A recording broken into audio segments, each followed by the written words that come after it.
Okay, section 4 में आज सच कुछ है नहीं। सेक्शन 4 के अंदर ये है कि जिस जिस दिन कोर्ट क्लोज होगा उस दिन हम आपको लिमिटेशन के अंदर वो वाले दिन नहीं गिनेंगे। It is as simple as that, correct? With the prescribed period of any suit expires on a day when the court is closed, the suit, appeal or application may be preferred on the day when the court reopens. So आखिरी दिन मान लो कि जी इस दिन तो court ही बंद था और उस दिन हमारी लिमिटेशन भी एक्सपायर हो रही थी, तो वो हम एक तरह से कह सकते हैं ऑटोमेटिक कॉन्डोनेशन ऑफ डिले दे देंगे आपको। छुट्टी होनी चाहिए लेकिन उस दिन, करेक्ट? ठीक है, okay. Explanation, a court shall be deemed to be close any day within the meaning of the section और during any parts of normal, जो भी बेसिकली कोर्ट पब्लिश हॉलीडे है उस दिन अगर आपकी लिमिटेशन एंड हो रही है तो आपको अलाउ कर देंगे उस दिन स्पेसिफिक दिन। For any suit, appeal expires on a day when the court is closed. For section 4 to operate, your limitation must be ending on the day on which the court is closed. Are we clear on that? अच्छा, लंबा weekend आ गया मान लो, कोई बात नहीं, section 4 comes into play, है ना? Application लगा दीजिएगा, कर देंगे। Section 5, extension of prescribed period in certain cases, कहता है एनी अपील और एनी एप्लीकेशन, क्या क्या है? appeal or application other than an application under any provisions in order 21 of CPC। 21 थी execution, याद है जो 100 rules थे इसके अंदर, right? may be admitted, not shall, may be admitted after the prescribed period। देखो अपील या एप्लीकेशन के लिए ये सेक्शन, सूट इंस्टीट्यूशन के लिए कुछ नहीं है। अपील या एप्लीकेशन के लिए कॉन्डोनेशन ऑफ डिले है कि माय लॉर्ड गलती हो गई हमसे, आप प्लीज इसको अलाउ कर दें।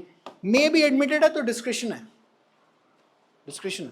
After the prescribed period of the appellant और the applicant satisfies the court that he had sufficient cause.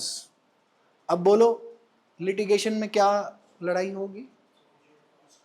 whether this fact is sufficient cause or not, and since procedure is the handmaiden of justice, we are going to adopt a liberal approach rather than a stricter, narrower approach।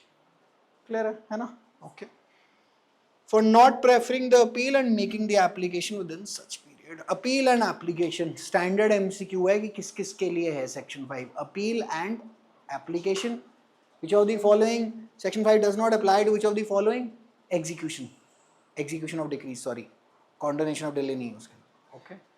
the fact that the appellant or applicant was misled by any order, practice or judgment of the high court in asserting or computing the prescribed period may be sufficient cause। क्या sir ओहो confuse हो गए? sufficient cause, right, right, ठीक है जी, okay। अब क्योंकि 5 पे आते हैं सवाल तो थोड़ी सी थ्योरी लिख लेते हैं, करेक्ट?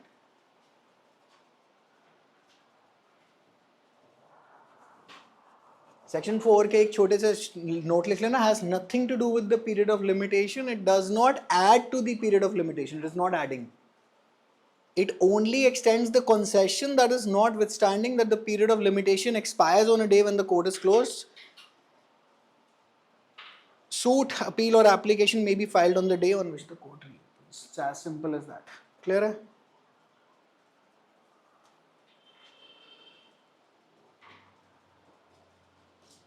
सोनी मैम वो वाला आरिनी वाला फॉर्म कहीं पे रखा था आपने?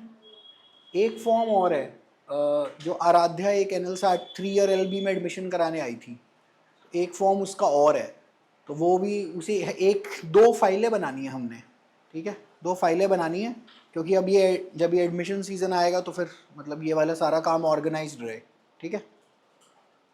अच्छा वो आरिनी का भी कहीं लिख लेना कि हम उसको क्या क्या भेज चुके हैं। कॉन्स्टिट्यूशन भेजिए और 2 हल्क भेजिए, हाँ लिख लिया, हाँ ठीक है।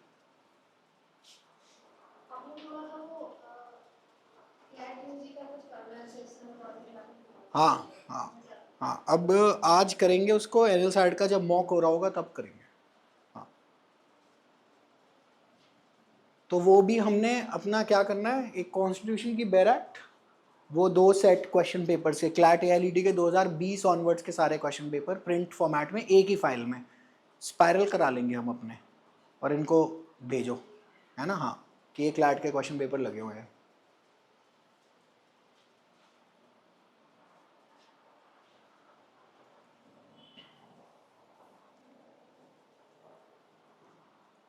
सारा काम रखना सुपर ऑर्गेनाइज, क्योंकि जब ये भीड़ अभी आनी शुरू होएगी फिर हम फंस जाएंगे बहुत बुरे तरीके से। अच्छा, एक वो करनी है तैयारी हमने, जो ये 3 ईयर LLB वाले क्वेश्चन पेपर्स वगैरह सारे एक जगह करके उनको स्पायरल करा देंगे हम, कि सारे एक जगह, ताकि हमारा भी वो बचे, क्या बोलते हैं, एनवलप वाला काम बचे।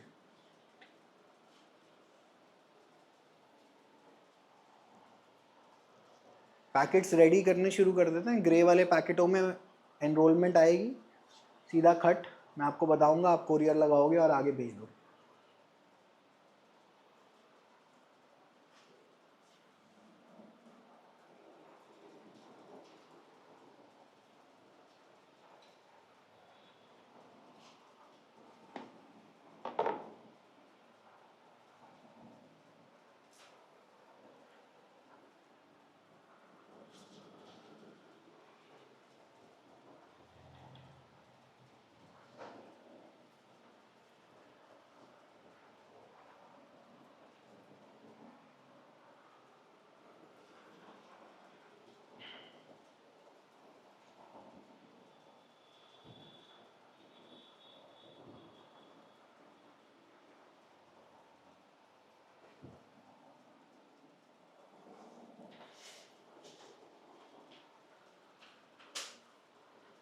हो गया?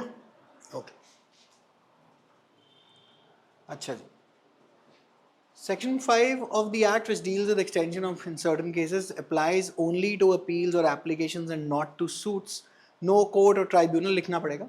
So Section 5 of the Act ऐसे लिख लेना यहाँ से, Section 5 of the Act applies only to appeals and not to suits. No court of tribunal can extend for filing a suit. Even if any cause beyond control of plaintiff is shown also, only its extension is permitted under 4 of the Act, period coming under court holiday. Suit के लिए, if the suit is falling outside the period of limitation, more often than not it is not allowed, right? Not allowed, ठीक है जी। Appeal application में condonation of delay तो okay है, suit में तो sorry buddy, because remember we do not want more and more people to come to court if we allow this. तो कह रहे सिर्फ सेक्शन 4 में आपके पास रास्ता है, अगर छुट्टी होती तो आप घुस गए, अदरवाइज तो सॉरी बडी है ना, सॉरी बडी नॉट हैपनिंग, लिख लो।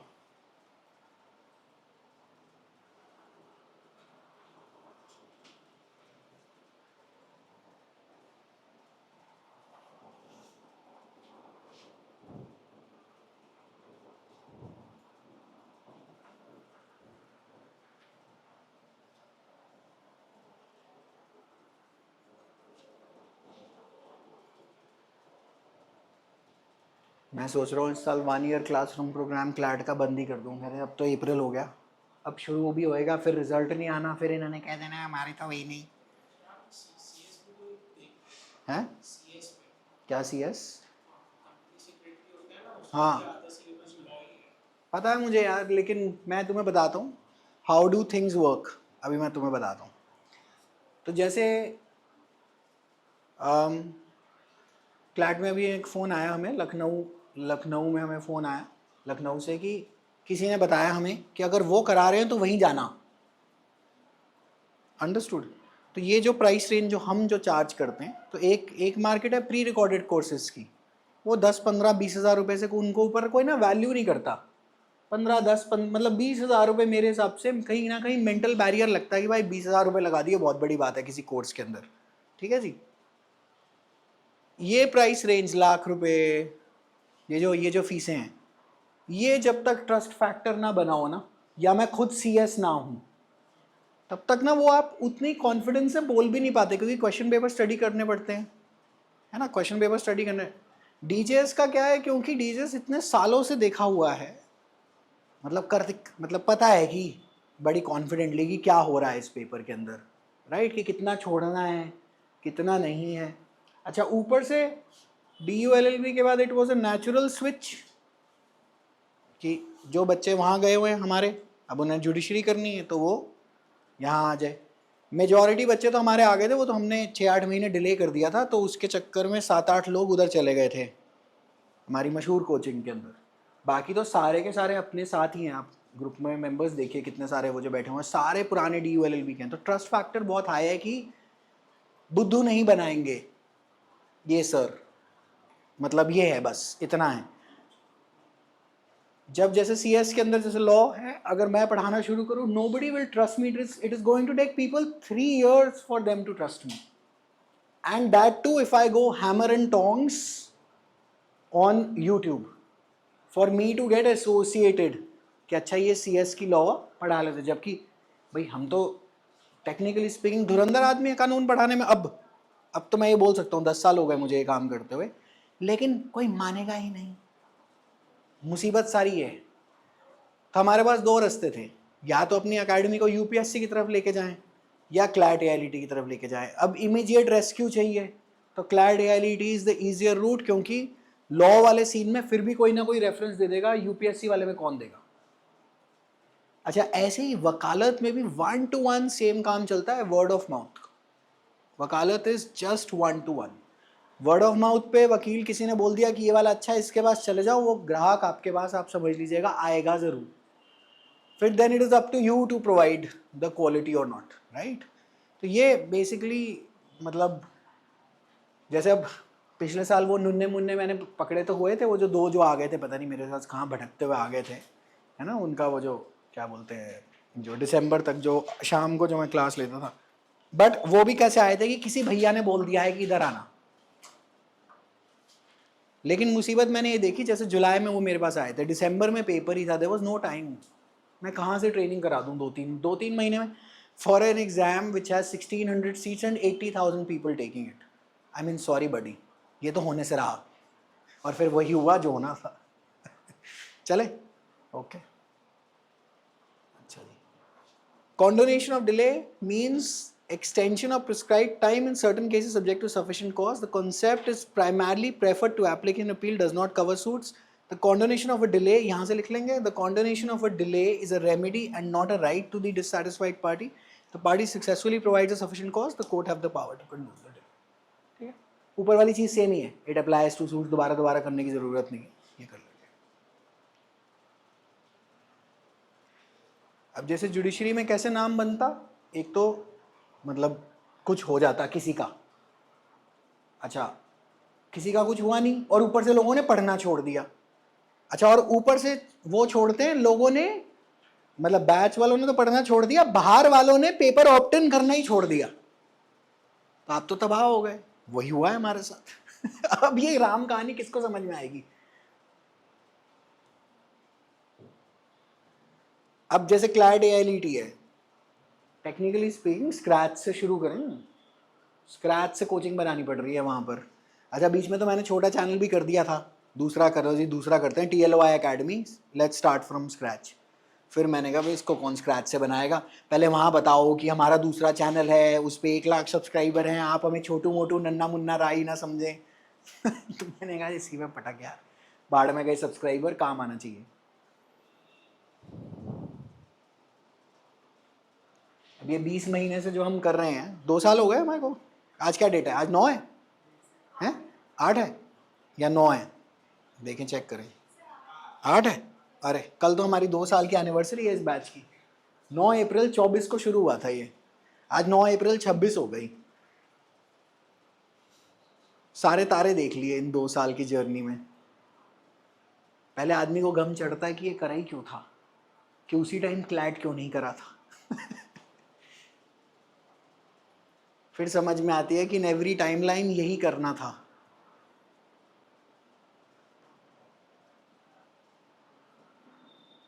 I think dealing with the mind is the prime most thing, बाकी सब तो बाद में आएगा, जब बनी ठीक नहीं तो क्या करेंगे। तुम सोचो 24-25 में 3 ईयर LLB बैच एलिमिनेट कर दिया था जुडिशरी के चक्कर में कि भाग यहाँ से, 5 days a week 4 days a week class करूँगा। अपनी चलती चलाई दुकान, कह रहे हट नहीं लगेगी, और नई पे भाड़ा गई, कह रहे भाई साहब मुबारक। ठीक है जी, ये लिखना है, दिस इज प्राइमरली मतलब वेरी गुड लैंग्वेज, ऊपर से तो कुछ भी नहीं है। अच्छा जी, ये लिख लेना, it applies, condonation applies to both civil and criminal proceeding, so BNSS में भी CPC में भी। बस ईश्वर ना करे CPC ना बदल दें, इनके दिमाग में कोई कीड़ा ना आ जाए कि ये सीपीसी जाके बदल दें। हाँ, करना कराने की इनके बस की कुछ नहीं है, फिजूल बकवास करा लो इन लोगों से।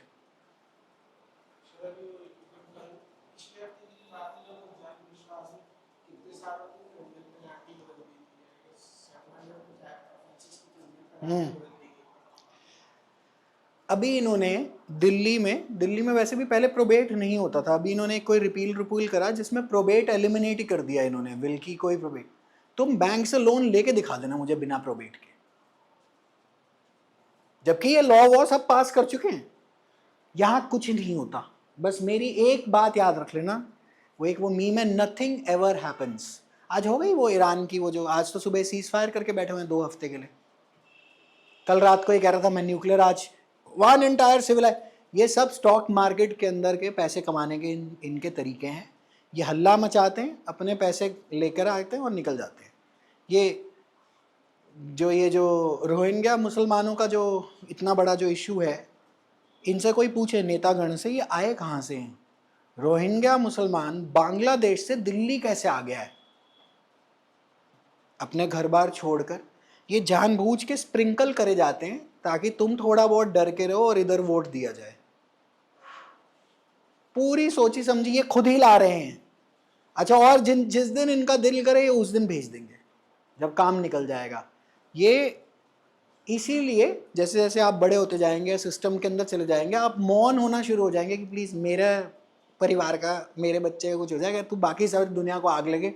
और हर आदमी इसी माइंडसेट में बैठा हो, हर आदमी कोई पंगा करने को राजी नहीं। ठीक है जी, तब देखते हैं सिविल प्रोसीडिंग्स के अंदर क्या चक्कर है, कॉन्डोनेशन हो डिले। ठीक है जी, okay.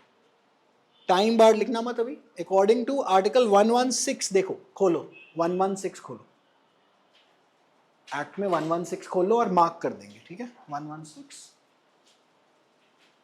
limitation period for preferring appeal to honorable high court from any decree or order under CPC is 90 days from the date of decree or order। ठीक है, स्टैंडर्ड एमसीक्यू है जी। क्या क्या एमसीक्यू है वो बोलो। कितने दिन, और मोर इंपॉर्टेंटली कब से भी है, और 116 रट लेना भाई 116 को। तो ऐसे कम से कम 20 आर्टिकल तो होंगे जो रट्टा मारने पड़ेंगे एग्जाम से पहले, है ना। 113 तो मैं बता ही चुका हूं, 116 उस लिस्ट में, आप गोला मार दो 116 के ऊपर, और 116 रटना ही रटना है। Also, as per 116, limitation period for preferring appeal to any other court from any decree or order is 30 days। देखो 90 और 30 दोनों लिखे हैं, है ना। स्टैंडर्ड प्री का एमसीक्यू है। मैच द फॉलोइंग टाइप में भी आता है, 4 आर्टिकल इधर लिख देगा, सामने डेज भी लिख देगा, और ये पूछ लेगा डे वे बता के सब कह देगा और कहेगा फ्रॉम। ठीक है जी, अंडरस्टूड है। अच्छा, अब इसको तरीका क्या है, कुछ नहीं करना है, अपने नोट्स में जाना है, और लिख लेना अकॉर्डिंग टू आर्टिकल 116, सिर्फ हाइफन लिखना, 90 डेज। पूरी इतनी लैंग्वेज लिखने की जरूरत नहीं है, सेव योरसेल्फ सम टाइम, है ना, give yourself some grace. According to article 116 hyphen 90 days hyphen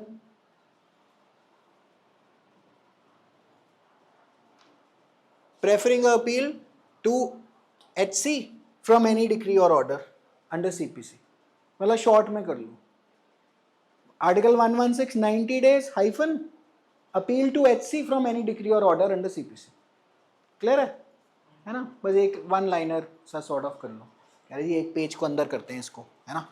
okay, और फिर ऐसे ही दूसरा 30 days hyphen preferring appeal to any other court from any decree or order। अच्छा, और लास्ट का हाइफन कर देना from the date of decree और ऑर्डर, है ना, from the date of decree और ऑर्डर, ताकि अच्छा नोट पढ़ते हुए कंफ्यूजन हो, बेयर एक्ट खोल लेना, 116 खोल लेना, that's just about it.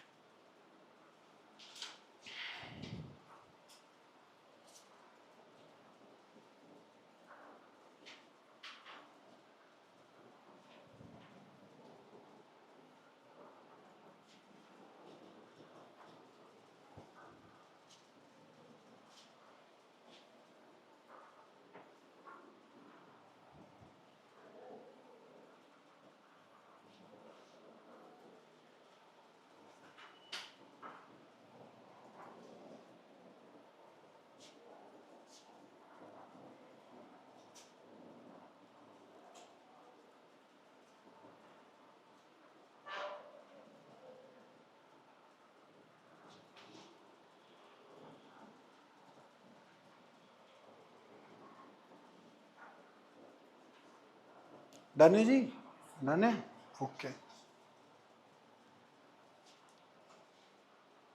In Senex Security versus Sheila Bai, there was a delay of 769 days in filing civil appeals, but facts contained in the application constituted sufficient ground for condemnation. The application was allowed under 5 of the Limitation Act 2000 as the cause and delay was condoned.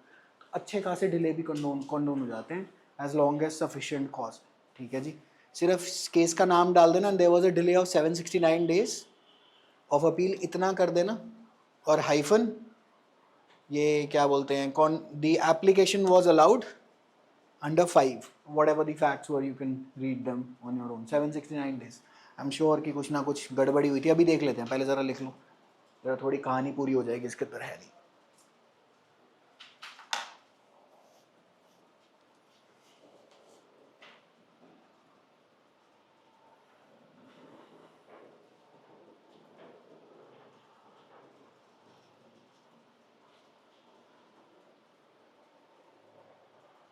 अब मैं वो बन जाऊंगा the only law entrance teacher who has taught for judiciary as well.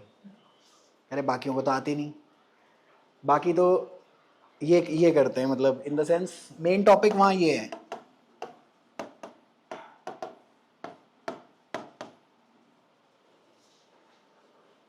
यही logical reasoning चलती रहती है।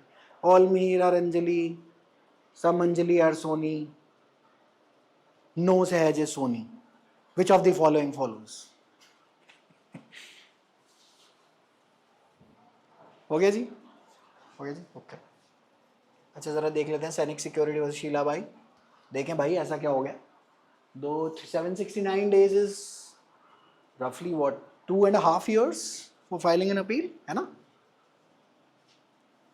लिख लेंगे तो मैं जाऊं फिर नेट पे, है हो गया। देखें क्या है, केस का नाम बता देना।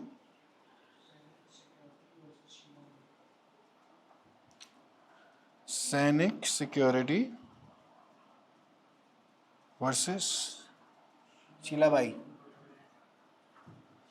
अच्छा तो ये प्रैक्टिस में कैसे यूज होगा, मतलब अगर प्रैक्टिस में मुझे यूज करना है तो क्या करूंगा मैं, वो भाई वो भी बताओ।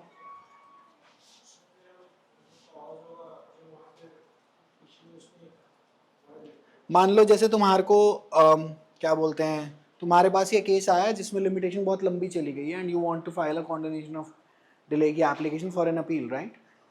You will just quote this case and the relevant para that in this case the apex court held. That's just it. कोई फैक्ट फूड कुछ नहीं मेंशन होते, बस एक ये पैरा लगा दिया जाता है। सामने वाले जज का लॉ क्लर्क ये चेक कर लेता है कि इस जजमेंट में था भी कि नहीं, और तभी तो वो आजकल ये कमेंट कर रहे हैं कि ये तो आजकल एआई वाले केस दे रहे हैं हमें। इनको लग रहा है कोई पढ़ तो रहा नहीं, अब मुसीबत है, पढ़ रहे हैं तो वो ना वो केस निकल रहा है ना वो कुछ निकल रहा है। खैर देखते हैं जी। Special leave petition is filed against final judgment of the high court at Madhya Pradesh. अच्छा ये तो इसने कुछ और खोल दिया है, कोई फैक्ट बता दे भाई। दे डू सफ कॉन्स्टिट्यूट, अरे भाई नीचे वाली जजमेंट खोलनी थी तूने सुप्रीम कोर्ट के। अच्छा उस पर कोई एसएलपी भी लगा के गया है कि इन्होंने क्यों मतलब कर दिया है, ये भी एसएलपी वाली है, लॉ ऑफ लिमिटेशन है। देखते हैं, नहीं इसमें भी ये एस उपाध्याय वाले जो है ना, ये इनका एक वर्किंग स्टाइल है, और इनका वर्किंग स्टाइल एस उपाध्याय का ये है, he just quotes case law upon case law, समझ ही नहीं आती कि कौन सा पकड़े कौन सा करें। अच्छा काम करता है वैसे, ये वेबसाइट बहुत हेल्पफुल है, lawhelpline.in, कभी देखना है इसको। ये पुराने यूपी के जज रहे हुए हैं, मतलब अकेडमिशियन, ज़्यादा अकेडमिक साइड पे ज़्यादा आदमी है ये, अच्छा काम करते हैं।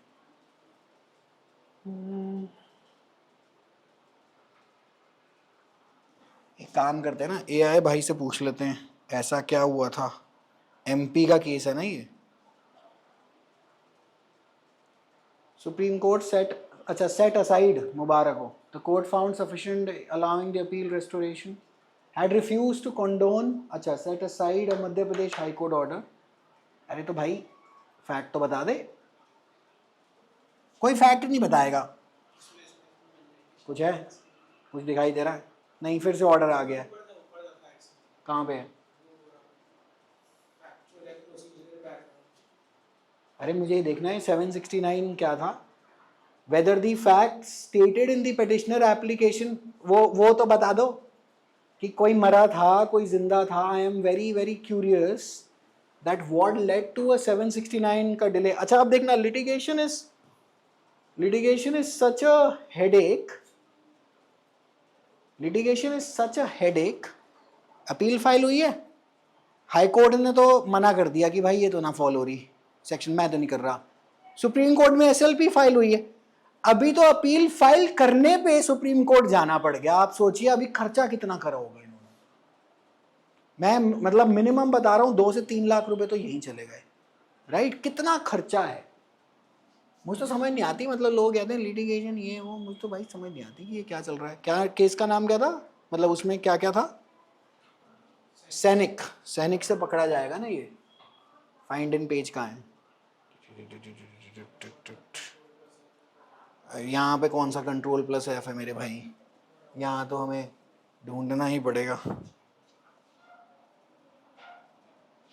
आधा टाइम रिसर्च करो. स्वतंत्रता सैनिक नहीं भाई, संगम सैनिक, हेल्ड अ फ्रीडम फाइटर. अच्छा जी भाई साहब, हमें हमारा सैनिक दे दो, है ही नहीं इस पेज में.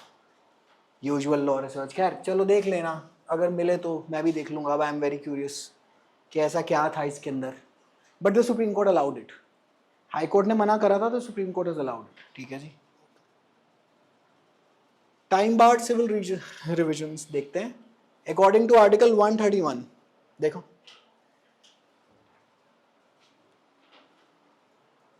रिविजन अंडर 115 ऑफ सीपीसी कितना है.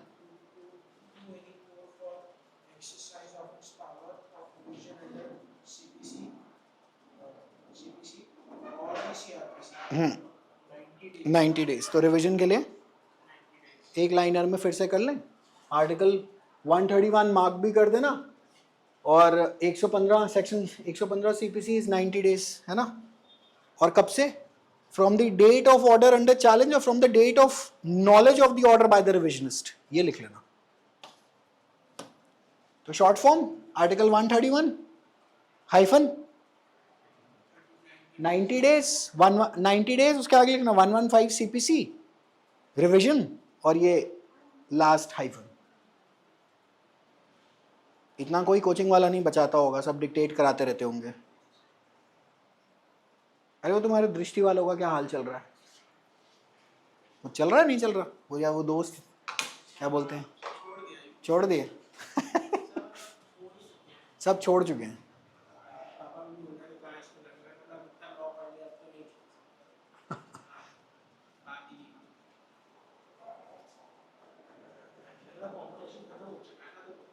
कंपटीशन तो जीरो है. और ये मैं तुम्हें बड़े कॉन्फिडेंटली ये भी बता देता हूँ बाय द वे, और डंके की चोट पे I am on camera etcetera. ये जितने वकील है ना, एक चवन्नी का पेपर मेरे को क्लियर करके दिखा दे. सालों को 4 सेक्शन के अलावा कुछ आता नहीं इनको. बेकार की बातें करते हैं, प्रैक्टिस ये प्रैक्टिस वो. 4 सेक्शन के अलावा इनको कुछ नहीं आता. हाँ इनको ये ज़रूर पता होगा, हाँ इनकी अंडरस्टैंडिंग मैं बता देता हूँ, ये कहाँ पर ये ज़्यादा हीरो बनते हैं. जैसे D1, A1, D2, 711, 110, ये सब इनके ना मुंह जुबानी ये जो रटे हुए हैं. अगर तुमने, अच्छा what do you think, how much time do you take to understand all of this, what is going on. Not getting the client, forget that. ये सब पूरी स्ट्रक्चर 6 महीने के अंदर खा के तुम साइड कर दोगे इन सबको. ये जो इनको लग रहा है ना केवल इन्हीं को पता है, 6 महीने लगते हैं जी, सिर्फ 6 महीने. 3 केसेस, 138 NI का केस, ठीक है जी. दूसरा एक फैमिली लॉ का matter, may be 13B HMA वाला केस. तीसरा any real estate based litigation जिसपे 711 से काम शुरू होता है, प्लेंट के ऊपर 711 ही लगती है बाय डिफॉल्ट, और 90% केस में रिजेक्ट भी नहीं होती. कितना टाइम लगता है ये सब समझने में. ये पेपर निकाल के दिखा दे मेरे को, ये प्री और मेंस मुझे निकाल के दिखा दे. 3-3 साल 5-5 साल पुराना वकील प्रैक्टिस किया हुआ, नहीं निकाल के दे सकते, सवाल ही नहीं उठता. इनको सुपीरियॉरिटी कॉम्प्लेक्स इसलिए है क्योंकि इन्हें लगता है कि ये बिना हमारी तरह कोर्ट में धक्के खाए हमारे सर पे कैसे बैठ गया ये आदमी जो जज है. अच्छा जज से भी गलती हो जाती है, तो ये कहते हैं इन गधों को तो कुछ पता नहीं. तो हाईकोर्ट वाली जजमेंट बिल्कुल बहुत अच्छी आ रही हैं. हाईकोर्ट वाली जजमेंट तो बिल्कुल फ्लॉलेस होनी चाहिए. अगर practice clause work so well तो ये तो फ्लॉलेस होनी चाहिए. प्रैक्टिस क्लॉज बिल्कुल होना चाहिए जी, मैं तो कहता हूँ 1.5 साल तो कम से कम होना चाहिए, 1.5 साल तो इनको बाहर धक्का फेंको। उसके बाद फिर तुम ये क्यों ट्रेनिंग क्यों करा रहे हो? फिर ये जो जुडिशियल ट्रेनिंग एकेडमी पे कोई सवाल नहीं पूछेगा कि इन्होंने इतने साल क्या करा था। Why don't you let them sit for the exam, whoever clears it, अपने ये जो 1 करोड़ जो तुम्हारे एडिशनल ये एडवोकेट जनरल जो बिठा रखे हैं पर स्टेट, उनके ऑफिसों में इनको रगड़ो। 2 साल इनकी कंपलसरी कीजिए, ये सिलेक्टेड कैंडिडेट है, इसको स्टाइपेंड सैलरी हम देंगे, 2 साल आपके अंडर ये केसों में ट्रेनिंग करेगा तो ही इसको कोर्ट रूम में लॉट होगी। Y don't you do this? वो उसमें क्योंकि पैसे नहीं बनने ना तुम्हारे, उसमें काम करना पड़ेगा, उसमें दिमाग एप्लीकेशन ऑफ माइंड है, वो ये करेंगे नहीं, कोई नहीं करेगा। अच्छा उसके अंदर वो खुद ही आ जाएंगे कि जी नहीं, ये अटॉर्नी जनरल कहेगा, सॉरी ये एडवोकेट जनरल के ऑफिस कहते हैं हम तो नहीं रख रहे जी इसको, बस सारी बात ही घूम फिर के यहाँ पर। Section 5 of the Limitation Act applies to civil revisions, and if the delays, the same may be condoned by the revisional court. While considering the question of condonation of delay under 5, the court should not adopt a pedantic or hyper-technical approach. ये लिख लेना, Section 5 of the limitation applies to civil revisions as well, and the same may be condoned by the revisional court. ठीक है? इतनी एक line, bang on perfect solution है ये। आप पेपर लिखने के लिए ही 500 शर्तें लगा रहे हैं जो पेपर होता ही नहीं, जो पेपर होता ही नहीं है उस पे आप 5 करोड़ शर्तें लगा रहे हैं। तुम तो ऐसे मतलब ये लोग तो ऐसे प्रिटेंड कर रहे हैं, प्रिज्यूम कर रहे हैं कि हर आदमी जो पेपर लिख रहा है वो तो जज बन ही रहा है। हाँ अरे पागल, बिल्कुल एब्सोल्यूट, मतलब I have given up, DULLB में CUET PG हुआ, मुझे ये बात पता थी कि DULLB में लॉ जाएगा, फिर भी हमने वो ऑफिस खोला, पता किस लॉजिक के बेसिस पे, कि फैकल्टी ऑफ लॉ इतना बड़ा गधा तो नहीं हो सकता, 2 साल में तो अपना पेपर कराएगा ही। वो एक्चुअली उनसे भी बड़े गधे निकल गए जितना कभी मैंने अनुमान लगाया था। अगर मुझे हिंदुस्तान की ऐसी पॉलिसी पता होती तो मैं कभी भी ये एडवेंचर नहीं करता और सारे पैसे अपने पास रखता, जो आज मेरे पास नहीं है। लेकिन आप पॉलिसी के अंदर, मतलब आप ये समझ लीजिए कि जितना कोई गधोंगिरी वाला डिसीजन हो सकता है ना, उसको इंटू 100 कर देना और वो होगा पॉलिसी में, हिंदुस्तान में सब खत्म कर देंगे।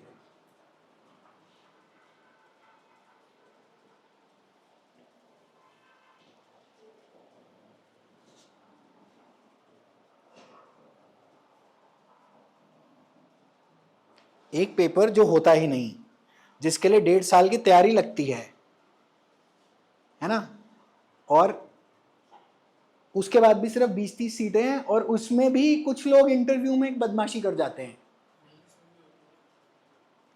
उसमें आप 3 साल की प्रैक्टिस और पहले मांग रहे हैं। Well done too, congratulations to you for making law such an unattractive career path now. क्या पूरी दुनिया क्या कॉर्पोरेट में ही नौकरी करने के लिए बना रहे हो क्या तुम? यहाँ कोर्टों में कौन आएगा? ये सेंट्रल यूनिवर्सिटी वाले बस धक्के खाते रहेंगे यहाँ पर। चले,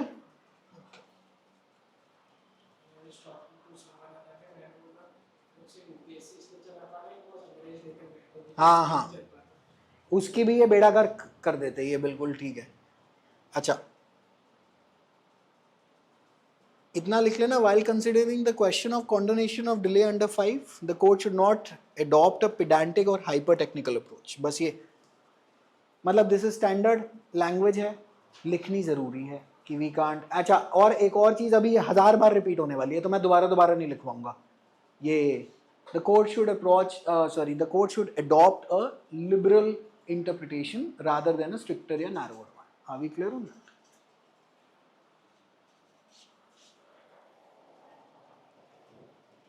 10 साल के अंदर हम अच्छा खासा कंपटीशन दे देते किसी भी जुडिशरी वाले को, 2 साल तो हो ही गए।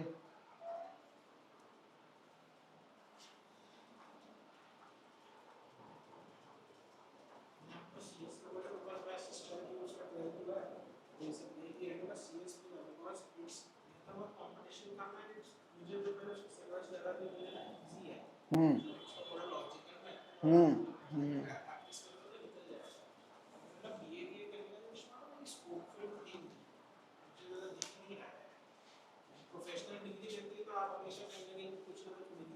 CSCFA कर लो, काम तो मिल जाएगा अगर फाइनेंस में थोड़े बहुत ठीक है तो। CS एक्चुअली बड़ा, लोग जरा उसको उतनी इज्जत नहीं देते, है बहुत टफ।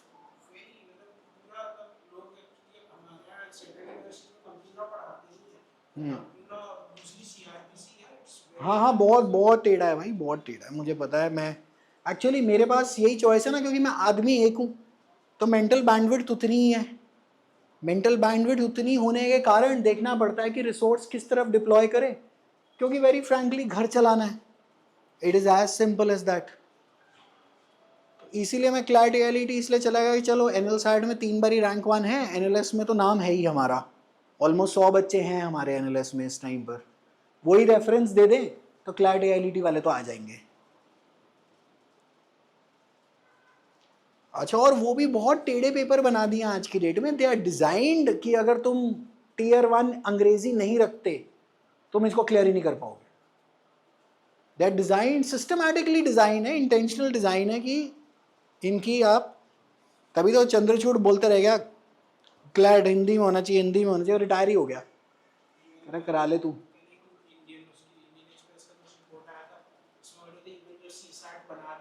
हाँ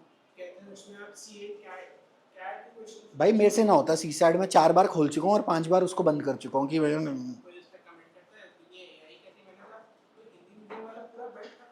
तो इसीलिए तो उन्होंने वो ये क्या बोलते हैं, सबने ये कहा था, जैसे दिव्य कीर्ति वगैरह भी उस टाइम पुराने रवीश कुमार के शो पे आए थे, तो सब मतलब ये रिवोल्ट करने, क्योंकि ना ये इंटेंशनल सिस्टमैटिक डिजाइन है टू एक्सक्लूड एवरीवन, कि तू रिजर्वेशन ले ले, जो ले ले, बैठेगा तो तू बाहर ही। अंडरस्टूड? मतलब जैसे फॉर एग्जाम्पल मैं तुम्हें बताता हूँ, वही राजा का लड़का राजा ही बनेगा, है ना? तो ये वो है कि अब हम इस स्पेसिफिक जेंट्री में कूद चुके हैं, क्योंकि रिजर्वेशन से कट ऑफ से नीचे, तो नीचे वाली जो so called quote and quote societal hierarchy में जो ट्रेडिशनली नीचे रहे हैं, वो आ सकते हैं ना आपके सर्कल के अंदर, आप उनको रोक देना चाहते हैं। दिल्ली जिम खाना क्लब है पीएमओ के साइड में, वहां सिर्फ ये यूपीएससी और ये सब वालों की ही बस, मतलब पावर हाउस एलीट सर्कल है दिल्ली के, एलीटेस्ट ऑफ एलीट आप समझ लीजिए। जो जो टॉप मोस्ट ना, बिजनेसमैन नहीं, जो टॉप मोस्ट पावर सर्कल्स के अंदर है पीएमओ लेवल, सिर्फ वहां पे। ये मैं बात इसलिए बता सकता हूँ क्योंकि ईश्वर की कृपा से मैं ऐसे स्कूल से हूँ, जो सिविल सर्विसेज, मेरा जो संस्कृति स्कूल था, वहाँ के सारे पेरेंट आईएएस आईएफएस थे, तो ये वाली हरकतें मुझे इन सब की पता है। तो जिम खाना के अंदर एक एट होम सेरेमनी कराई जाती है वाइन टेस्टिंग की। मेंबरशिप नहीं मिलती किसी को, 40 साल की वेटिंग है जिम खाना में, मेंबरशिप तो आपको मिलेगी नहीं। मेंबरशिप तो पीएमओ के अंदर से कोई ऑथराइजेशन आएगी तो ही मिलती है, मेंबरशिप आप अलाउड नहीं है। जो अलाउड है भी, मान लो मेंबरशिप ऑफर हुई, फिर वो आपको एक वाइन टेस्टिंग सेरेमनी पे बुलाते हैं, उसको कहते हैं एट होम सेरेमनी। आपको क्या लग रहा है उस टाइम पे क्या हो रहा है वहां पर? वो चेक कर रहे हैं कि देहाती तो नहीं आ गया despite the post. Do you understand? और वो वहां पे साइलेंट एग्जाम हो रहा है, जैसे जैक का होता है ना, वहां वो गॉगल लगाकर 5 लोग आपको घूर रहे हैं कि ग्लास पकड़नी आती है इसको। कल को अगर हमने इसको अंदर कर दिया तो मूंगफली यूं तो नहीं खा रहा होगा। अंडरस्टूड है? तो वहां पर, अच्छा वहां पे ये भी चेक कर लेते हैं कि भाई 20,000 रुपए वाली शर्ट से नीचे तो नहीं पहन कर आ गया, या घड़ी कुछ 8-10 लाख से नीचे तो नहीं है ना इसकी। सब चेक हो रहा होता है, उसी के बाद वो मेंबरशिप फाइनल होती है। तो ये जो सीसैट है, ये 3 ईयर प्रैक्टिस है, ये सब कुछ ये इंटेंशनली सिस्टमैटिकली डिजाइंड है कि इसको रोक, इसको रोक। और कोचिंग वालों से स्पेसिफिक दुश्मनी क्यों है? क्योंकि कोचिंग वाले इसको सीट दिलवा देते हैं। That's it. पहले तो मुझे खुद अपने प्रोफेशन को लेके बड़ी गिल्ट आती थी, अब नहीं आती। तो हम छाती ठोक के कहते हैं हाँ भाई कराते कोचिंग, तू बता अफीम तो नहीं बेच रहा मैं। खैर, should rather adopt a liberal approach. Substantive justice should be preferred over technical justice. ये लाइन लिख लेना, substantive justice should be preferred over technical justice, बस। एक काम करना, ये पूरा लिख लेना यहाँ से, सब्सटैंटिव जस्टिस, क्योंकि ये हर जजमेंट में कोटेड है, ये लाइन, ये लैंग्वेज जितनी याद रह जाए रिप्रोड्यूस करो. Should not be required to explain the delay for every day, because if the delay for every day is asked to be explained, then why not the delay for every hour, every minute and every second. बिल्कुल ठीक बात कह रहा है ना? ठीक है जी. इसीलिए ना सारी की सारी चीजें इंटरट्वाइंड है. लाइक ये आप ऐसे नहीं रोकेंगे, हम वैसे रोक देंगे. End of story, end of story. और ना तो तुम ये चीज, सूर्यकांत वगैरह को भी ये पल्ले पड़ रहा है कि यहाँ क्या हो रहा है, ये क्या किया गया, तभी सूर्यकांत रिव्यू ओपन कोर्ट में सुन रहा है. तुमने कभी सुना लास्ट रिव्यू ओपन कोर्ट में कब सुन रहे थे? And that too for such a matter. मेरे को तो पहले ये उम्मीद थी कि कोई रिव्यू नहीं सुनाएगा, हटाए डिसमिस हो जाएगी, लेकिन ये तो सुन रहा है. चलो देखते हैं, क्या पता क्या बोलते हैं. कुछ तो करें. ये कह रहे भाई साहब आप तो डिस्ट्रिक्ट कोर्ट से आए रखे हो, ये तो बाकी, ये तो नल्ले शल्ले, ये तो सारे के सारे इनके तो पिताजी ही थे. वो कह रही हैं ओ जी, I believe 3 years is also not enough. अरे बहन तू तो ऐसे कर रही है, ये बोल रही है कि 3 years is also not enough. क्या एज इफ सबकी सिलेक्शन हो रही है? हाँ मैडम आप पेपर निकाल के दिखा दो मुझे, डीजीएस आप निकाल के दिखा दो, मैं नाम बदल लूंगा अपना अगर आप डीजीएस का सिविल लॉ 2 निकाल के दिखा दिया आपने मुझे. ये रिपेयर एक्ट चल कुछ नहीं होता. पेपर देखो सुनो, पेपर हमेशा एकेडमिक ही रहेंगे, क्योंकि पेपर एकेडमिक्स की ही पैदाइश है ना. वो बच्चा ही एकेडमिक्स का है. अभी जैसे यहाँ पे अभी वो हमारे क्या बोलते हैं जानकारी में, वो मैंने आपको शायद बताया नहीं बताया, प्रॉपर्टी वाली लिटिगेशन जैसे जो चल रही है, जैसे जो भी है, वो टीचर है जिनका केस है. तो टीचर ने क्या करा है, सारे सेक्शन जाके देख लिए, 53A पार्ट परफॉर्मेंस, ये वो फलाना ढमकाना. अब हमारे दोस्त का नाम है अभिनव, तो हमने उनको वो रेफर करा कि आप इनसे कंसल्टेशन ले लीजिए और जैसे भी मतलब वो गाइड कर देंगे. वो उससे भिड़ रही है कि 53A should work like this. मैं भी बैठा हुआ था उस मीटिंग में, मैं कहा madam it does not work like this, it only exist like this on paper. Simple फंडा है, it will only exist like this on paper, that's it. There's a lot of difference between how things are on paper versus how they are in real life. आप NLSAT का paper देख लीजिए, जो NLS Bangalore का जो हम कराते हैं 3 year LB. मतलब मुझे अगर आप मेरे मॉक्स में जो स्पेसिफिक पैराग्राफ देखेंगे, मैं जानबूझ के एक पैरा तो ऐसा चुनता हूँ जिसमें मर्दों की ऐसी तैसी कराऊँ. दूसरा पैरा मुझे हमेशा चुनना पड़ता है जिसमें भाजपा और मोदी को गाली दी जाए. तीसरा, दुनिया की सारी प्रॉब्लम हिंदुस्तान में ही है, क्योंकि पेपर ही ऐसा आता है. लेफ्ट वाले बना रहे हैं तो हमें भी लेफ्ट वाला पेपर बनाना है. वो पेपर डिजाइंड क्यों है ऐसे? आरएसएस वाले इस कॉलेज में हमें नहीं चाहिए. अंडरस्टूड है? तो वो तो ज़्यादा ही हीरो है ना बैंगलोर में. खैर मैं वैसे तुम्हें बता रहा हूँ कि ये सब कुछ intentionally designed to exclude a specific kind of a candidate, कि तू एड़ी चोटी का जोर लगा ले, ये तो नहीं निकलेगा. It's as simple as that. मैं तो सब आरएसएस वालों को बोलता हूँ कि अपना झंडा भगवे का जेब में डाल और ऐसे लिखियो टोटल लेफ्ट साइड्स. और ये this strategy has worked. 4 RSS वाले तो मैं ही भेज चुका हूँ अंदर. मैं अभी के लिए चुप. पेपर में ये बात रिवील नहीं होनी चाहिए कि तुम राइट लीनिंग हो, क्योंकि आने नहीं देंगे तुम्हें अंदर. ठीक है जी. Setting aside ex parte decree according to 123 देखना. Limitation to period to set aside decree ex parte or to rehear decree or heard ex parte is 30 days. ठीक है जी. तो इधर लिख लें, ऐसे कर लेते हैं, आर्टिकल 123 ऐसे बस हाइफन और आगे क्या करूं, 30 days. ठीक है जी. From the date of decree where the summons or notice was not duly served when the applicant had knowledge of the decree. ठीक है राइट. शॉर्ट फॉर्म बहुत शॉर्ट कर लो इसको, एक लाइन कर लो आर्टिकल 123, ताकि अपने नोट्स में. अच्छा क्या करना, नोट में एनकाउंटर और 123 खोल के देख लेना. ठीक है, खोल के देख लेना, नॉट वेरी कॉम्प्लिकेटेड.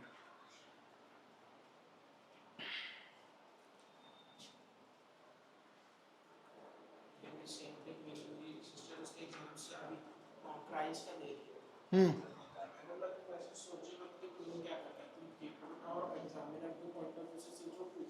हाँ, जो इसको चाहिए भाई उसको घुट्टी पिला। पेपर निकालने का बस यही तरीका, हर पेपर निकालने का यही तरीका है। दुनिया को लगता है हम पढ़ेंगे, हम मेहनत करेंगे, कुछ नहीं होता। ब्लाइंड मेहनत करने से कुछ नहीं होता। End of story. और जिनको ये गेम के बारे में सिर्फ डिबेट करना है वो अपना यूट्यूब चैनल खोले और हो जाए शुरू, और उससे भी कुछ होना वाना है नहीं। It's as simple. जैसे अभी जियो पॉलिटिक्स को लेके सब परेशान, सब दुखी, हमारे घर में भी क्या होगा, ये होगा वो। मैं कहा भाई साहब जो होगा सो होगा, हम क्या करें। और पहली बात, दूसरी बात, हमें तो भाई जियो पॉलिटिक्स आती नहीं, हमें तो ये भी नहीं पता कि ये स्ट्रेट ऑफ हॉर्मूज है कहाँ। और वेरी फ्रैंकली मैं क्या करूँ जान के, मैं क्या करूँ, मैं ये करूँ या ये करूँ। माइक्रो लेवल पे आप चीज़ें करें, मैक्रो अपने आप ठीक होता है। जिस भी पेड़ की जो शाखाएं हैं, अगर उन्हें ऊपर, बहुत ऊपर तक जाना है, लोग शाखाओं पे फोकस करते हैं कि इसको ऊपर लेके जाओ। जड़ पाताल में लेके जाओ तो शाखा अपने आप ऊपर जाएगी। अगर केवल शाखा पे फोकस करा ऊपर ऊपर से, पेड़ बहुत जल्दी गिरेगा, क्योंकि जड़ें तो इतनी नीचे थी ही नहीं। जड़ बहुत नीचे लेके जानी होती है। और इसको अगर हम अपनी रियल लाइफ के अंदर ये कर दें, लाइक फॉर एग्जाम्पल, वो जी फिजिक बनानी है, फिजिक बनाना इज नो नो नो। क्या आप रोज 1-1.5 घंटा वर्कआउट दे सकते हैं? अगर वो देंगे तो फिजिक अपने आप बनेगी। अंडरस्टूड है ये बात?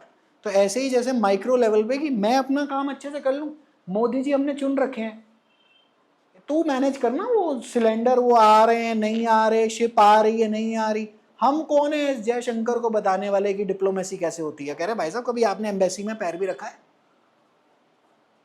कह रहे कुछ तो हमने इस डिपार्टमेंट में करा नहीं, हम कैसे बोल दें? जैसे फॉर एग्जाम्पल लॉयरिंग, मैं कैसे बोल दूँ भाई साहब I am not practice sufficiently enough to do this.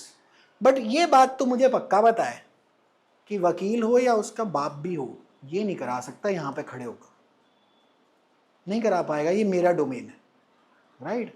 इसीलिए जिसका काम उसी को मुबारक। मर्सिडीज वाले टायर नहीं बनाते।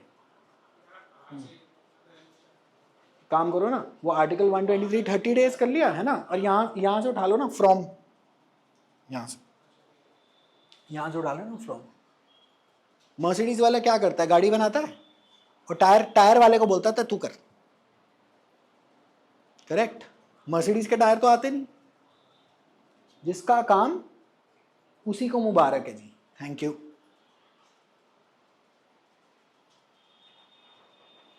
अब जैसे DJI वाले हैं, इनको माइक बनाने आते हैं, ड्रोन बनाने आते हैं और माइक बनाने आते हैं।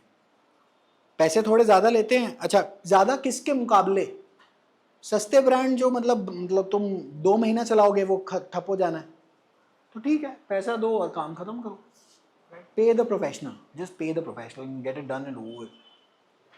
ये सब ऑनलाइन के बिल्कुल पागल हैं और ये सब झूठ बोलते हैं, आज ये हमने तो नहीं ली कोई मदद।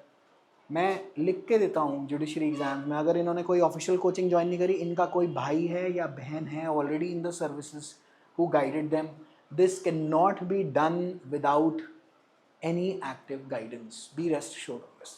नहीं हो पाएगा, सवाल ही नहीं उठता। मेरे से खुद अकेले यहाँ पे ये सब प्रिपेयर नहीं होता कि करे बंदा पढ़ कहाँ से ले इसको। चलें जी? ओके। अच्छा जी, लिखना मत। Ramlal versus Rewa Coalfields, even if sufficient cause has been shown, a party is not entitled to the condition in matter of right. ये तो हम लिख ही चुके हैं। The proof of a sufficient cause is a condition precedent for the discretionary jurisdiction. This aspect naturally introduces at the stage, etc., etc. As whole, Order 21 CPC relating to execution has been specifically excluded from the purview of Section 5 of the Elimination Act. Right? बस एक ये line लिख लेते हैं। 21 execution is outside the scope of Section 5.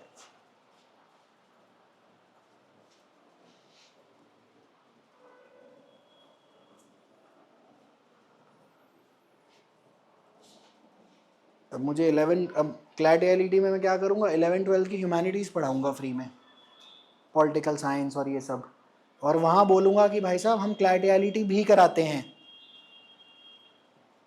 क्योंकि याद रखना नीचे लेके जानी है ना जड़, सिर्फ क्लैरिटी एलिटी बोलेंगे वो ये है कौन, कौन है ये?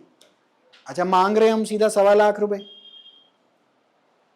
हम कोई 2-2 हज़ार के कोर्स तो मांग नहीं रहे, 1.25 लाख रुपए में वो कह रहे जी ये है कौन जिसको 1.25 लाख रुपए दे देंगे हम? कह रहे नहीं 10 साल पुराने टीचर है, ये बहुत बढ़िया आदमी। कह रहे नहीं हमें नहीं पता। क्लैट एलटी में कुछ कराया क्या इन्होंने? कह रहे हाँ करा था 2019 में। कह रहे वो तो बहुत पुराना हो गया। ईयरली एग्जाम में memory is too short. Early exam में तो हर साल का ड्रामा करिए आप, क्योंकि पब्लिक कौन यूट्यूब पे पुराने जाके वीडियो जाके ढूंढेगी ना, नए वाले ही देखते हैं।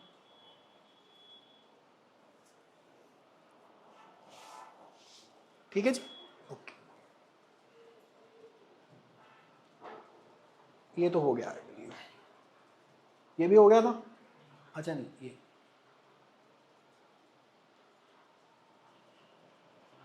वो जो रिवीजन वाला था ना, क्या बोलते हैं civil, I think civil revisions लिखी थी हमने, है ना?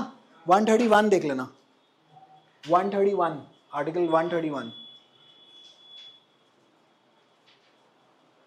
इज 90 डेज रिविजन के लिए अंडर 397 CRPC लिखा हुआ है ना? ठीक है जी, ओके 397 CRPC लिख लेना, मतलब 397 का ही मार्क कर देना CRPC के साथ में अपने नोट के अंदर, ताकि यहीं पर रिविजन हो जाए, है ना?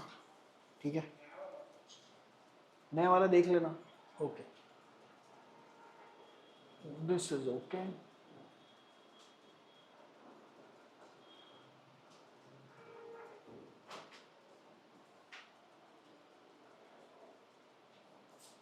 In case of Damodar Pillai versus South Indian, it was held that Section 5 of the Limitation Act is not applicable in relation to execution under 21.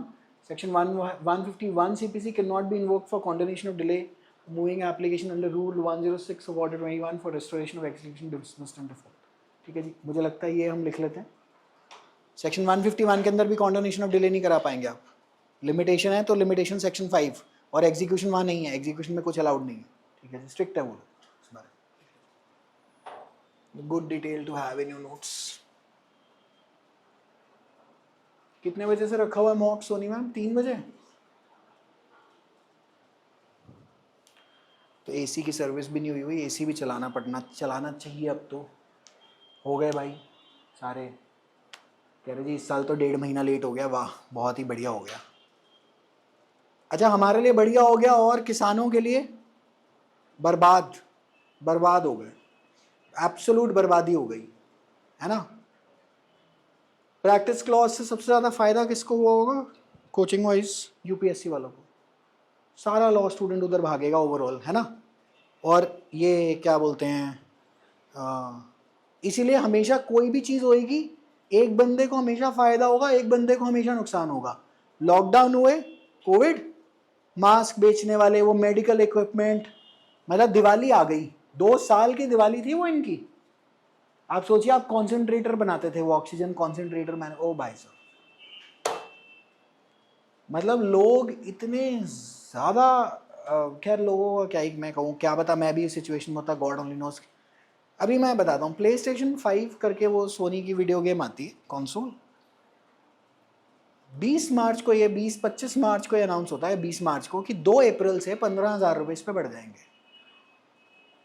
Official price is going to go up by 10,000 15,000 whatever. आप सोचो, लोगों के पास भर भर के stock था, लोगों ने क्या करा होगा? बेचना बंद कर दिया। अब कब बिकेगा? 2 अप्रैल के बाद, है ना?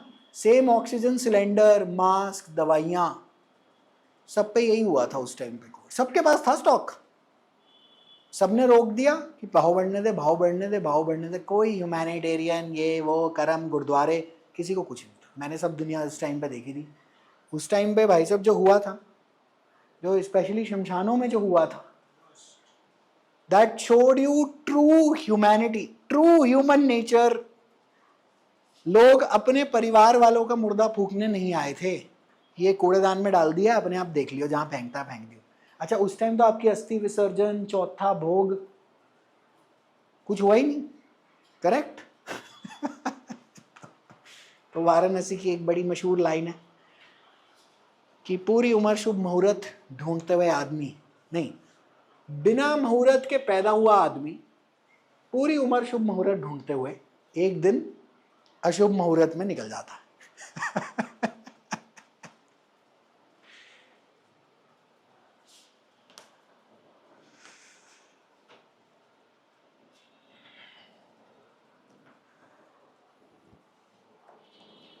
जो कोविड में हुआ था वैसा, मतलब अच्छा, और उसमें भी बहुत लोगों ने खरबपति हो गए लोग कोविड से, लॉकडाउन से खरबपति हुए।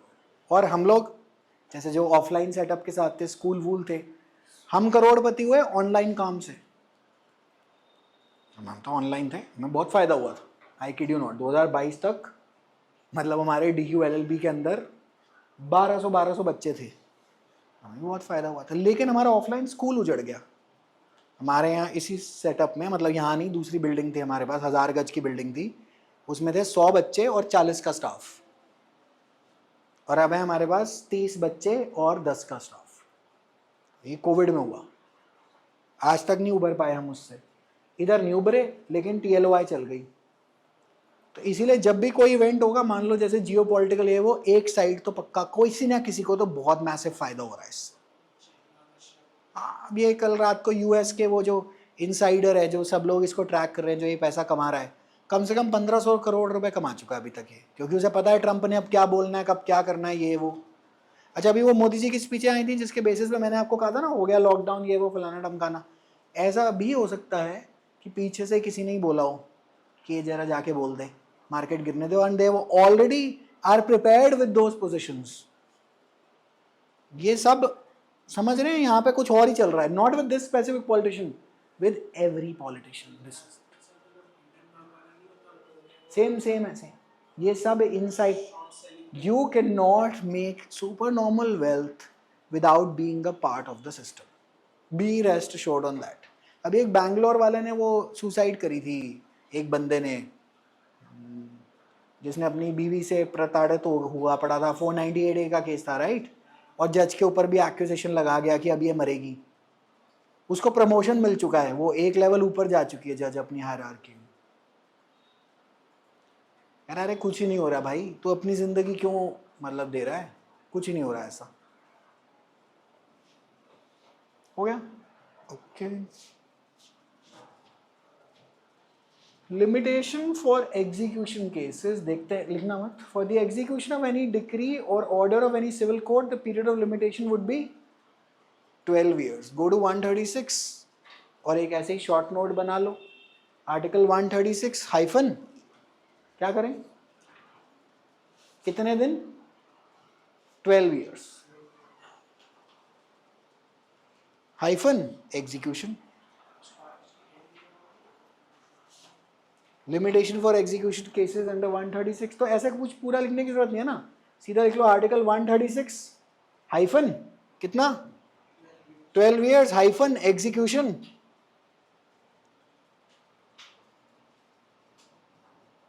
और ये इतना पूरा फ्रॉम लिखने की जरूरत नहीं, क्योंकि वो आपकी बैराक में दे ही रखा है, अब इतना पूरा लिखने की जरूरत नहीं। बस इतना एक मुझे लगता है ये लिख लेना, एक ये लाइन लिख लोगे तो एक अपने नोट्स के अंदर अच्छा हो जाएगा।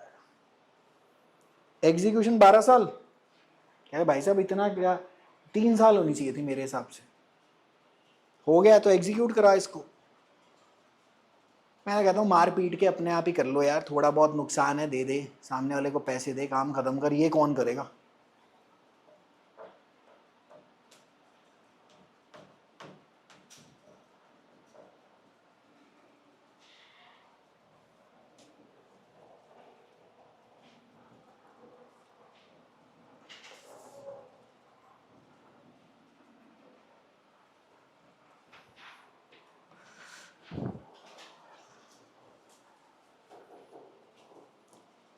बाल उड़ गए, मसल चली गई, तोंद भी आ गई, और कराओ जुडिशरी कोचिंग। चलें,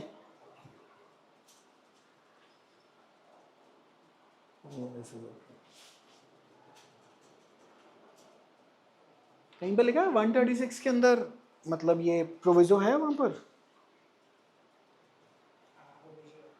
क्या चीज़ है proviso, provided an application for enforcement or execution granting a perpetual injunction shall not be subject to any period of limitation. मुझे लगता है इसको नोट्स में डाल दो भाई रिवीजन के लिए, ठीक है जी। सो ये परपेचुअल इंजंक्शन वालों पे कोई लिमिटेशन नहीं है, this can be an MCQ। Perpetual injunction ये आपके जी परमानेंट क्या बोलते हैं कि जी ये कर ही नहीं पाएगा ये काम, उस पर कोई लिमिटेशन नहीं है। You can approach the court any time to seek a perpetual injunction, understood, उस पर कोई लिमिटेशन। और अगर ये ऐसा फन फैक्ट है तो ये प्रश्न है, राइट?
डन है जी, डन है।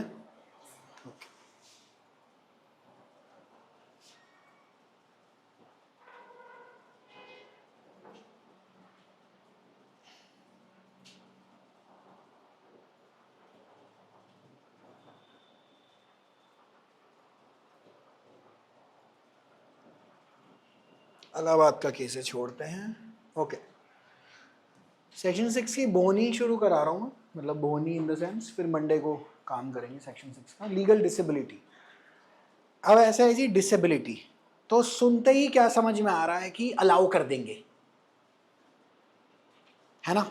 अलाउ कर देंगे। पहले 6(1) पढ़ते हैं, फिर इसका काम करेंगे, फिर 6(2), 6(3, तो 6(1) आज हम कर लेंगे, ठीक है? ओके, 6(1) में क्या कह रहा है? Where a person entitled to institute a suit or make an application for the execution of decree is at the time from which the prescribed period is to be reckoned a minor or insane or an idiot. He may institute the suit or make the application within the same period after the disability has ceased as would otherwise have been allowed from the time specified there for in the third column of the schedule. तो इसमें marking कर लेते हैं, minor, insane or an idiot. अभी तक तो हमने कहा था condonation of delay does not apply on suits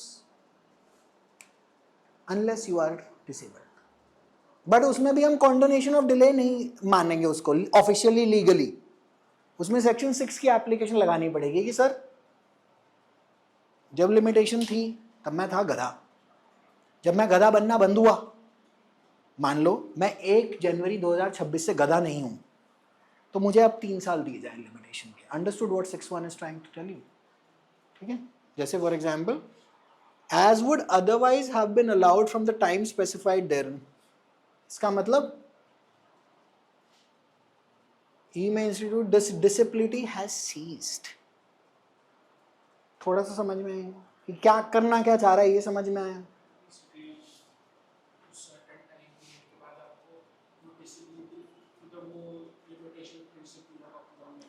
If a person is under disability, minor limitation does not run until disability ends. Sahaj, age 16 has a right to file a suit. Limitation is 3 years. मान लेते हैं cause of action arises on 1st January 26. Normally limitation would run from 1st Jan 26, है ना? But Sahaj is a minor. He turns 18 on 1st Jan 28. Now limitation starts and he can file till 1st January 2031. Do you get it? Right. 6(1) डाल के ये कर दो, 6(1) की बोनी कर रहा हूँ, फिर वी हैव अ मॉक, फिर मंडे को मिलेंगे, है ना? 6 आई थिंक मंडे को हम 10 या 11 तक निकल जाएंगे, है ना? ठीक है जी। Limitation should be over in before April ends, it should get over very very comfortably, it should get over, ठीक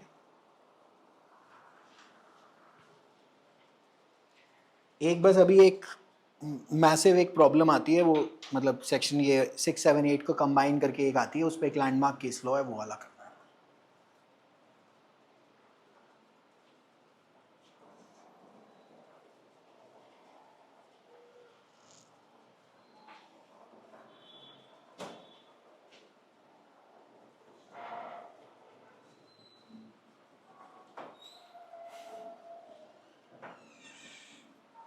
मैं तो सोच रहा हूँ बीच बीच में एक आध जुडिशरी का लेक्चर डालते रहूँ कि ज़रा देखें कि लोगों को पता तो चले कि हम भी कराते हैं। कभी कभार मुझे डाउट आता है कि वाकई में हर जुडिशरी वालों के इतने हाल ख़राब हैं या सिर्फ we have been specifically hit hard. फिर मैं ये वीडियो देखता हूँ तो हर आदमी अगर 3 ईयर प्रैक्टिस क्लॉज पे इतने हाइपर होकर वीडियो बना रहा है, फिर मुझे लगता है कि ये भी बेचारे परेशान ही हैं।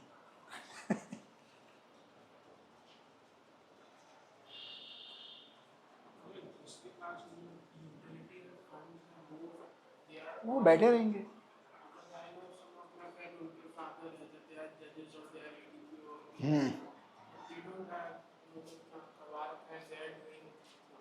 हाँ, अरे सब यही करते हैं, यही सब बोलते हैं बस, you know this should not be done, that should not be done. पहले मैं भी थोड़ा मतलब when I was new to the internet scene etcetera, मैं ना लोगों का फीडबैक बहुत मतलब ले लेता होता था, बड़े I used to take it to heart, और कमेंट्स वमेंट्स बड़े सीरियस। ये अब जाके मुझे 6 साल में समझ में आया कि सब झूठ बोल रहे हैं। ये कुछ कर कुछ रहे हैं, बोल कुछ रहे हैं। जैसे तुम्हारी बात सही है, जो जजों वज्जों के बच्चे सब कोचिंगों में एनरोल्ड हैं, ये अपनी कोचिंग वोचिंग पूरी करके पेपर देंगे और आराम से निकालेंगे। कागज़ तो इनके घर बन जाने, मरा फिर गरीब है इससे। मरेगा तो गरीब का बच्चा ही। हाँ, वो नहीं करेगा। और मुझे लगता है वो कोचिंग के वो वाले भी दिन, जो जैसे मशहूर कोचिंग के वो वाले भी दिन, वो भी ख़त्म हो गए। बड़े बड़े क्लासरूम, बंदे भरे पड़े हैं ना, अब नहीं होगा, वो काम नहीं होगा।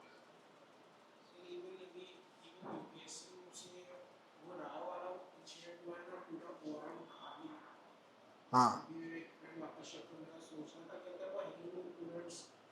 वो मोमेंटम बैटरी उड़ गई वहाँ से।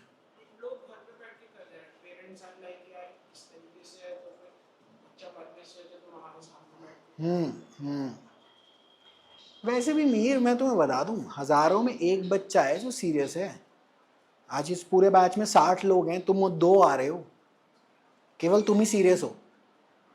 ये भी मैं तुम्हें बता दूं, सिर्फ तुम ही सीरियस हो, बाकी कोई सीरियस नहीं है। हाँ, ऑनलाइन कोई कवर कर रहा हो साथ साथ सिलेबस, तो then that's a separate story all together, but केवल तुम लोग ही सीरियस हो।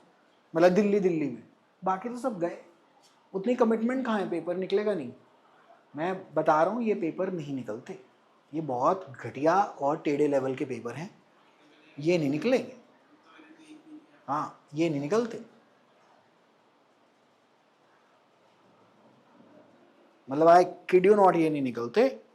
और इनको पढ़ाने में भी तोते उड़ जाते हैं और इनको पढ़ने में भी तोते उड़ जाते हैं, बाय द वे। ये आपकी मतलब ऐसी तैसी फेरने के लायक पेपर हैं। और इन वकीलों को, जितनों को लग रहा हो कि वकील या वो निकाल के दिखा दे मुझे, पेपर नहीं निकाल सकता। प्रैक्टिस करके केस जीत जाएगा, नो वरीज।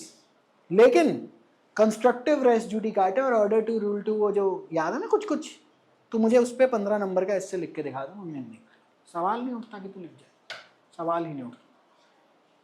एकेडमिक्स होते हैं, प्रैक्टिस होती है।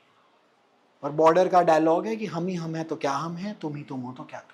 ये तो हो गया कि एयरफोर्स वाले और आर्मी दोनों में बैठ रखे हैं। आर्मी वाले कहने हमें टेस्टोस्टेरोन ज़्यादा, हम तो टैंक लेके अंदर जाते। तो वो कहता वो हमारा पंखा कभी कभार नीचे भी तो गिर जाता, उसका क्या करें। तो यही IFS versus IAS, UPSC versus judiciary. मैं तो हमेशा कहता हूँ, निकल रहा है क्या, निकला है, जो उठा रहा है, जो मिल रहा है उठा ले भाई, फिजूल का ड्रामा ना कर यहाँ पर।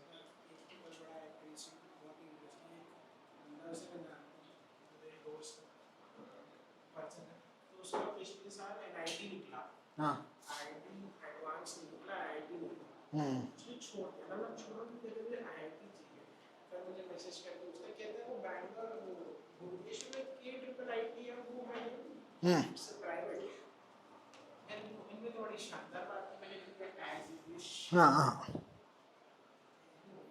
पंजाबियों में ना पुरानी कहावत है शादी को लेके कि चंगी कुड़ी, मतलब लड़कों के लिए, चंगी कुड़ी तुसी फसा सकते नहीं, है ना, माड़ी तुसी फसाओ ना, है ना। तो फिर ऐसे करके ना उम्र निकल जाती है बेसिकली, कि कहीं लेग पीस पाड़ते पाड़ते, मतलब लेग पीस की तलाश में डाल तो भी जाओ, तो जो मिल रहा है जीवन का दूसरा नाम ही एडजस्टमेंट और कॉम्प्रोमाइज है। कह रहे आपको ये करना ही पड़ेगा। और हम तो सिर्फ एनालास जाएंगे। हमारे यहाँ भी जैसे 3 ईयर LB की एक बैच एडमिशन आती है ना, मैं कहा भाई 40 सीटें हैं, 120 तो टोटल हैं, बाकी सब रिजर्व्ड हैं, 40 हैं आउटसाइड कर्नाटका वालों के लिए, उसमें भी विमेन कोटा अलग है बाय द वे। नहीं तेरे को मिल रहा है, DU का भी पेपर दे, NLU ओडिशा का भी पेपर दे, चाणक्य NLU का भी पेपर दे, जहां सब दे, निकल गया तो उठा ले, नहीं निकला तो आगे चल। नहीं हम तो सिर्फ यही, यार ये तो वो हो गया कि ये सिर्फ रैल्फ लॉरेन की शर्ट पहनेंगे, बाकी कह रहे क्यों ये हमारे टॉमी भी ठीक है भाई साहब, हम शर्ट ठीक ही है कह रहे टॉमी भी भाई साहब ठीक। ये बात हो गई कि चलाएंगे तो सिर्फ फेरारी ही। कह रहे भाई i10 चला ले, अच्छी वाली गाड़ी है, जब i10 का टाइम है तो i10 चला ले, कल को फेरारी मिल गई तो चला ली, हमने थोड़े ना रोका तेरे को। फिजूल की बातें करते हैं। ये समझ में आ गया 28 till 1, क्या ये कॉन्सेप्ट क्लियर है? Limitation will run after the disability has ended. Okay. 1:30 बज गया क्या? अभी हैं 2-4 मिनट। 1:30 बजे मैंने सोचा था। तो कोर लिख लेना, चलो 6-2 अब अगली बार से शुरू करते हैं। कोर लिख लेना, द क्लॉक स्टार्ट्स, ये कोर किसकी है? 6-1 की। The clock starts after the disability ends. ठीक है जी। अच्छा अब मुझे बताएं, क्या मैं प्री में 4 टाइप का MCQ बना दूं? मतलब एज एन MCQ के अंदर तो 4 ऑप्शन होते हैं, टाइमर लिख के वो कर दूंगा? हाँ है ना, हाँ बिल्कुल। आपको मैं 4 ऑप्शन के अंदर अलग अलग टाइमलाइन दे दूंगा और बताओ। अच्छा और मेंस के लिए भाई साहब, जिस भी क्वेश्चन में टाइमलाइन दे रखी हो ना, लिमिटेशन का एस्पेक्ट उस क्वेश्चन में है। अंडरस्टूड है? और बिना अपनी जजमेंट लिखने से पहले, सबसे पहले, क्योंकि सेक्शन 3 में कोर्ट के ऊपर है ये ओनस लिमिटेशन, तो आपने लिमिटेशन चेक करके देनी है ना। अगर मतलब case is getting hit by limitation, you can not miss that in mains. This is usually the case, कोई भी क्वेश्चन 20 मार्क्स एंड अबव है, उसमें लिमिटेशन का एस्पेक्ट होता ही होता है। एंड 30 मार्क्स में I have always seen the pattern in DJS, what they do for a 30 marker, उस क्वेश्चन में है ही मेन 3 इशू, तो 10-10-10 के with in the question split है, बस उसको क्वेश्चन में ABC करके नहीं दे रखा, पूरा पैराग्राफ कंबाइन करके दे दिया है। तो लिमिटेशन के 10 हो गए, उसके बाद मेन इशू के 10 हो गए, उसके बाद जजमेंट के 10 हो गए। अंडरस्टूड? 3 में बटा हुआ है, जहां पे 2 है वो 20 मार्कर है, जहां पे केवल एक ही एस्पेक्ट डिसाइड करना है वो 10 मार्कर है। As simple as that. ठीक है जी, मिलते हैं सोमवार को। ओके।